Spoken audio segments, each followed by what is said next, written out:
사회적 이슈를 책으로 풀어보는 책 이슈. 안녕하세요. 사회적 이슈를 책으로 풀어보는 채널 책 이슈의 책보라입니다.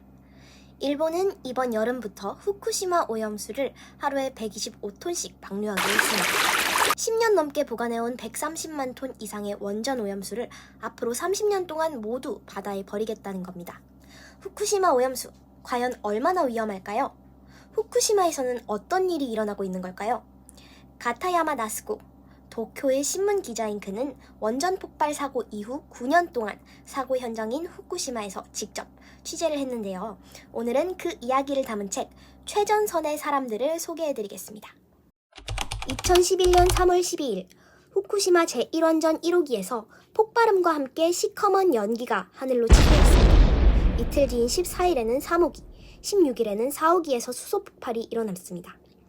2호기는 폭발은 면했지만 경남 용기가 파손되어 가장 많은 방사능 물질 누출이 있었습니다. 원전 폭발의 원인은 후쿠시마 근방에서 발생한 지진이었습니다. 무려 진도 9.0의 세계 역사상 4번째로 큰 지진이었는데요. 이 지진으로 확인된 사망자만 15,000명이었습니다. 지진 발생 후 거대한 쓰나미가 후쿠시마 원전을 덮쳤습니다. 그리고 원전에 공급되던 전기가 끊겨버렸죠. 원자로의 냉각 시스템이 멈췄고 원자로는 마치 물 없는 솥을 데우는 것처럼 핵분열 생성물의 분리열로 점점 뜨거워졌습니다. 마침내 핵연료가 녹아내리는 노심융용, 즉 멜트다운이 일어난 것이죠. 후쿠시마 원전 사고는 원자력 사고 등급 중 가장 높은 단계인 7단계에 해당합니다. 방사성 물질이 대규모로 노출되었고 사고 처리는 2023년 현재까지 12년간 계속되고 있지만 앞으로도 얼마나 걸릴지 알 수 없다고 해요. 공기 중으로, 토양 내부로, 해양으로 방사성 물질이 누출되는 동안 일본 정부는 사고를 축소하고 은폐하는 데 급급했습니다. 하지만 가타야마 나스코 기자는 그 속에서 진실을 전달하고자 했습니다.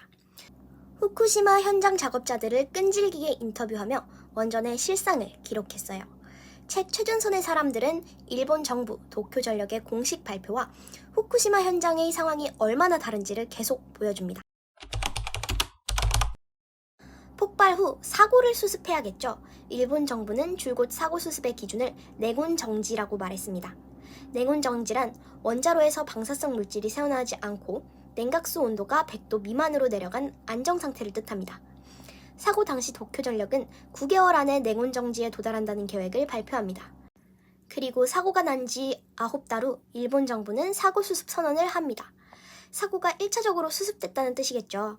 하지만 그 기준이 처음에 말했던 냉온 정지에서 냉온 정지 상태로 슬그머니 바뀌어 있습니다. 냉온 정지 상태란 압력 용기 바닥 온도가 약 100도 이하, 방사성 물질 누출량 감소라는 뜻이었죠. 냉각수 온도를 직접 측정하는 것이 아니라 원자로 용기 바닥 부분의 온도를 측정했으니 사실 냉각수의 온도는 훨씬 높을 수도 있겠죠. 이렇듯 처음과 다른 애매한 기준을 적용해서 발표를 한 것입니다. 사고 수습 선언을 본 후쿠시마 오염수 정화 담당 작업자는 분노합니다. 정부는 거짓말만 합니다. 누가 해결료를 꺼내러 들어갑니까? 피해가 엄청난데 그리 대단치 않다는 듯이 말하고 있으니 도대체 왜 어떤 상황인지 정확하게 말하지 못할까요? 이런 사고의 축소와 은폐는 저자가 현장을 취재하는 9년 내내 이어집니다. 일본 정부는 국가안보상 지장을 줄 우려가 있는 비밀에 대한 언론의 접근을 차단했습니다. 특정 비밀보호법을 제정함으로써요. 이로 인해 후쿠시마 원전 사고에 대한 정부의 허가가 없는 취재가 금지되었습니다.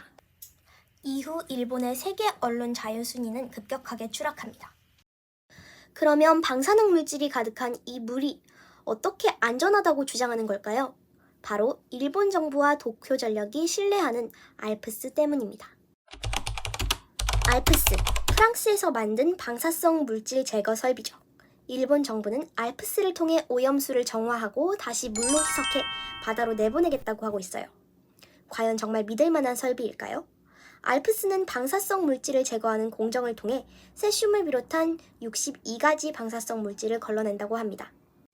그렇지만 삼중수소를 포함한 몇 가지 물질은 걸러내지 못합니다.